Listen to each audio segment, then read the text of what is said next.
नोटबंदी हिंदुस्तान के सबसे अमीर लोगों को फायदा पहुंचाने के लिए किए गए, और जीएसटी और नोटबंदी के बाद जो छोटा बिजनेस चलाता था, जो मिडिल साइज बिजनेस चलाता था, उन सब के बिजनेस व्यापार बंद हो गए।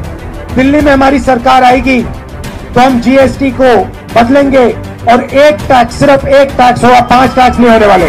और जैसे हम किसानों की पहले मदद करते थे, जैसे हमने किसान कर्जा माफ किया था, वैसे ही हम किसानों की मदद करेंगे।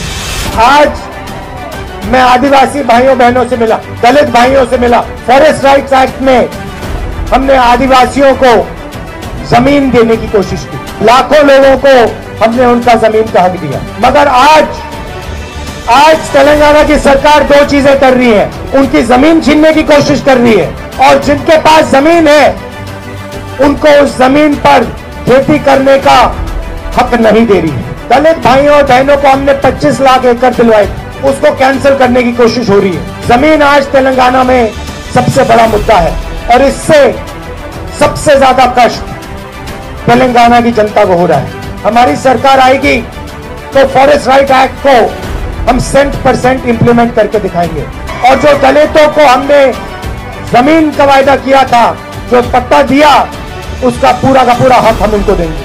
और ये धरनी पोर्टल में जो बेईमानी हो रही है, गलत नाम डाले जा रहे हैं, इसको हम ठीक करेंगे। बीजेपी और टीआरएस एक साथ काम करते हैं, एक साथ तेलंगाना और हिंदुस्तान के लोगों का फायदा उठाते हैं। चुनाव के समय ये ड्रामा करते हैं, मगर ये दोनों एक साथ हैं। और कांग्रेस पार्टी गरीबों के साथ, कमजोर लोगों के साथ, छोटे व्यापारियों के साथ, किसान और मजदूर के साथ। भारत जोड़ो यात्रा हमने क्यों शुरू की?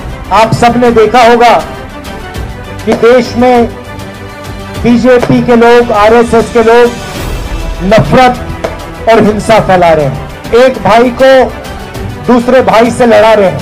एक तरफ बीजेपी हिंसा फैला रही है, नफरत फैला रही है, और दूसरी तरफ टीआरएस उनका पूरा का पूरा समर्थन कर रही है। जो भी बीजेपी चाहती है, टीआरएस लोकसभा में, राज्यसभा में कर देती है। तुम्हाला जर हा व्हिडिओ आवडला असेल तर द बेस्ट थिंग चॅनलला सबस्क्राइब करा आणि बेल आयकॉन दाबायला विसरू नका।